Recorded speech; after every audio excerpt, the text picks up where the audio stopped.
Hello दोस्तों, कैसे हैं आप लोग? ठीक हैं दोस्तों। इस वीडियो के अंदर हम डिस्कस करेंगे sustainable development goals and environment. देखें दोस्तों, आपको पता है कि इस टाइम दुनिया को बहुत सारे चैलेंजेस दरपेश हैं, जिसमें गुर्बत भी है, इनइक्वालिटी भी है, इन्वायरमेंट भी हमारी ख़राब हो रही है, क्लाइमेट चेंज का भी बड़ा इशू है, बायोडाइवर्सिटी का भी बड़ा इशू है और भी बहुत सारे इश्यूज़ हैं हर लिहाज से ना। तो यूनाइटेड नेशंस ने क्या किया 2015 में, कोई 17 यूनिवर्सल और इंटरकनेक्टेड गोल्स अडॉप्ट किए, जिनको ग्लोबल गोल्स भी कहा जाता है और जिनको एक्चुअल में क्या कहा जाता है, सस्टेनेबल डेवलपमेंट गोल्स। इनका मकसद ये था कि भाई हमने क्या करना है कि हमने तरक्की हासिल करनी है। हमने हमने इस दुनिया को प्यारा बनाना है, अच्छा बनाना है। हमारे जितने भी प्रॉब्लम्स हैं इनको हमने कम करना है, ख़त्म करना है। तो उनके लिए हमने ना 17 गोल्स बनाए, मकासद बनाए कि भाई हमने इनके ऊपर अब काम करना है। और अब ये किसने अडॉप्ट किए? यूनाइटेड नेशन है। और अब ये सारी दुनिया के लिए है, ठीक है ना? तो ये जो गोल्स हैं ये वैसे बाइंडिंग नहीं है, ठीक है, लेकिन कंट्रीज़ को कहा जाता है कि भाई आपने इनके ऊपर काम करना है, आप भी इनकी ओनरशिप लें और कुछ नेशनल फ्रेमवर्क बनाएँ, कोई कानून बनाएँ, कोई रूल्स रेगुलेशन बनाएँ, ठीक है? सो अब ये जो गोल्स हैं ना, जिनको आम तौर पे एसडीजी भी कहा जाता है, ये बहुत ज़रूरी है अगर हमने दुनिया में तरक्की करनी है, ठीक है? लेकिन इन गोल्स का ना साथ में एनवायरनमेंट के साथ भी ताल्लुक है। अब वो सबसे पहले तो मैं आपको बताऊँ कि वो 17 गोल्स हैं क्या? ये देखें भाई, ये 17 गोल्स हैं, ग्लोबल गोल्स हैं, जो हमने हासिल करने हैं, किस चीज़ के लिए? सस्टेनेबल डेवलपमेंट के लिए। इसका मतलब क्या है कि ऐसी तरक्की जो पायदार है, यानी हमने पायदार तरक्की करनी है दोस्तों। ऐसी तरक्की, ऐसी खुशहाली जो हमेशा रहे, जो पायदार हो, जो ख़त्म होने वाली ना हो। तो उसके लिए आपको 17 काम करने हैं, इन चीज़ों के ऊपर काम करना है, जिसमें सबसे पहले है नो पॉवर्टी, गुर्बत ख़त्म करनी है, ज़ीरो हंगर, कोई भूखा ना सोए भाईजान, good health and well being, सब इंसानों की सेहत अच्छी होनी चाहिए, बेहतर होनी चाहिए। नंबर 4 क्वालिटी एजुकेशन, सबको क्वालिटी की एजुकेशन देंगे। उसके बाद जेंडर इक्वालिटी है, जेंडर इक्वालिटी, मर्द और औरत को बराबर जो है ना अपॉर्च्युनिटीज़ मिलनी चाहिए। क्लीन वाटर एंड सैनिटेशन, भाई साफ़ पानी सबको दें, तभी जाके हम तरक्की करेंगे। दूसरा अफोर्डेबल एंड क्लीन एनर्जी, ऐसी एनर्जी बनाएँ जो क्लीन हो, साफ़-सुथरी, जिससे एनवायरनमेंट को नुकसान ना हो, ठीक है? इसके अलावा decent work and economic growth हो। इसके अलावा industry, innovation and infrastructure, industry अच्छी लगाएँ, इनोवेशन करें, तरक्की करें, अच्छा इंफ्रास्ट्रक्चर बनाएँ। दूसरा 10वां है रिड्यूस इनइक्वालिटीज़, जो डिफरेंसेस हैं उनको आप रिड्यूस करें।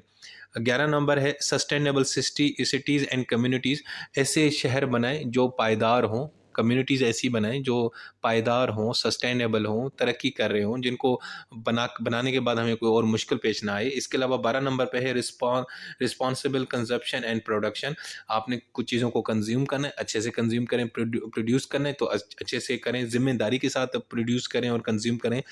13 नंबर पे क्लाइमेट एक्शन, 14 नंबर पे है लाइफ बिलो वाटर, 15 नंबर पे है लाइफ ऑन लैंड एंड 16वें नंबर पे peace and justice strong institution और 17 नंबर है पार्टनरशिप फॉर द गोल्स।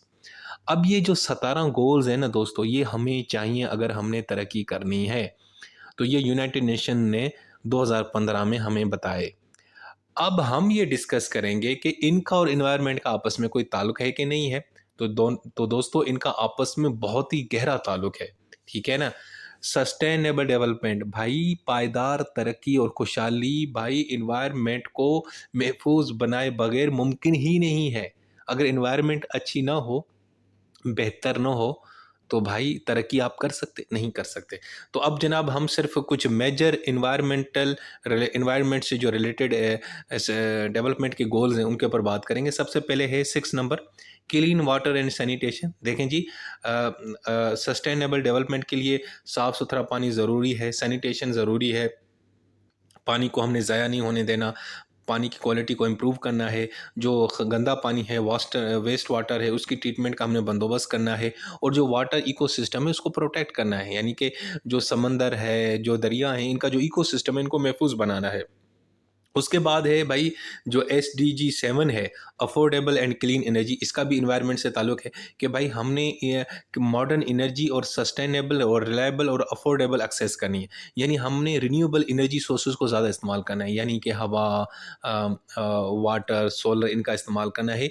और वो चीज़ें नहीं इस्तेमाल करनी जिससे इन्वायरमेंट को नुकसान होता है, जैसे फॉसल फ्यूल्स है, जैसे कोल है, जैसे नेचुरल गैस है, जैसे पेट्रोलियम है, डीजल है, ये सारी चीज़ें। ठीक है, क्योंकि इनको जब हम इस्तेमाल करते हैं तो ग्रीन हाउस गैसेज़ की इमिशन होती है और क्लाइमेट चेंज होता है और टेम्परेचर बढ़ जाता है, तो हमने क्लीन एनर्जी को इस्तेमाल करना है। ठीक है, तो ये आपका 7वां गोल था।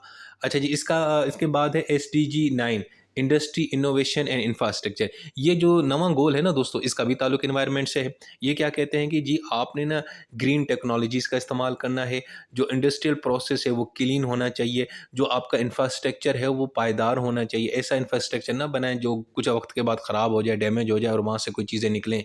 ठीक है ना? तो इससे क्या होता है कि आपकी जो इमिशंस हैं उसको भी रिड्यूस होती हैं और एनवायरमेंटली फ्रेंडली इकोनॉमिक ग्रोथ होती है।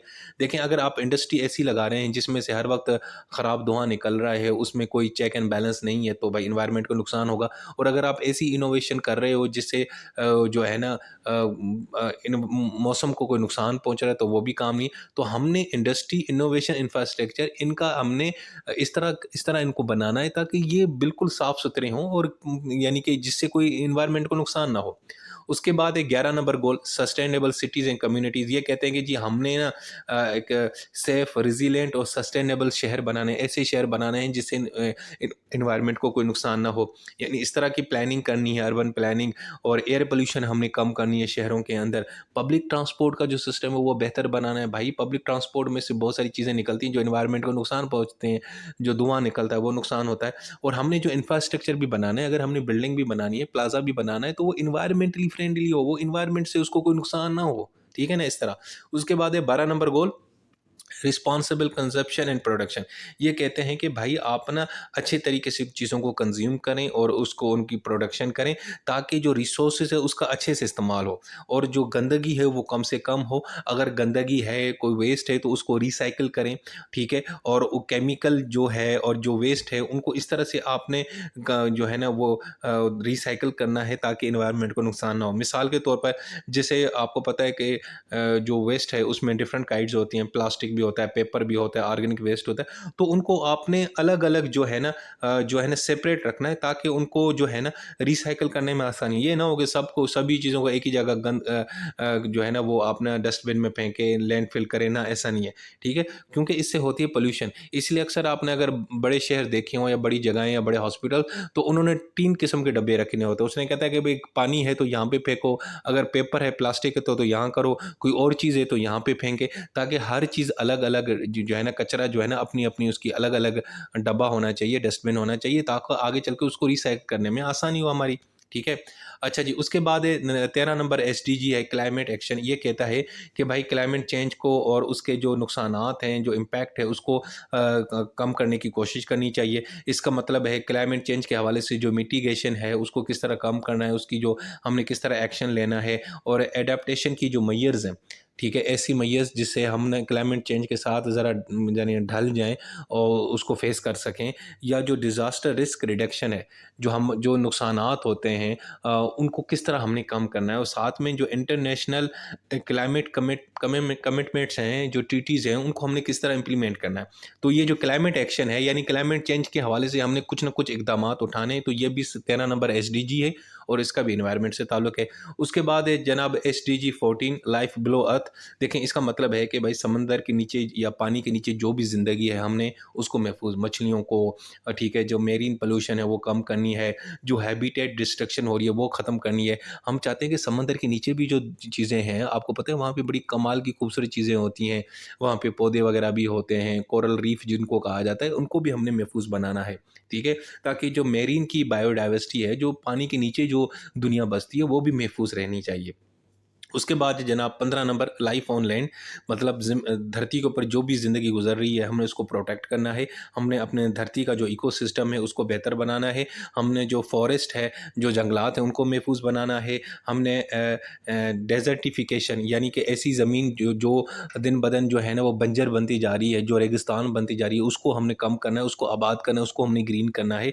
इसके अलावा जो बायोडाइवर्सिटी लॉस है उसको कम करना है, क्योंकि हम चाहते हैं कि यार हमारे जंगलात में हर किस्म का जानवर हो, हर किस्म का पौधा हो, हर किस्म की चीज़ हो, ताकि डाइवर्सिटी होनी चाहिए। और साथ में जो ज़मीन हमारी ख़राब हो चुकी है उसको हमने दोबारा किस तरह रिस्टोर करना है, उसको हमने किस तरह काबिल इस्तेमाल बनाना है, ये सारी चीज़ें। सो दोस्तों ये था हमारा टॉपिक। इस टॉपिक में मैंने आपको क्या बताया कि जनाब ये जो ग्लोबल गोल्स हैं सस्टेनेबल डेवलपमेंट के, ये हैं 17, और 17 में से ऑलमोस्ट तकरीबन ये हो गए 2, ये हो गए आपके 3 5, और ये हो गए 3 और 8, लगभग 8 ऐसे सस्टेनेबल डेवलपमेंट गोल्स हैं जिनका एनवायरनमेंट से ताल्लुक़ है, और यही चीज़ें हमने डिस्कस करनी थी। सो दोस्तों अपना ख्याल रखें।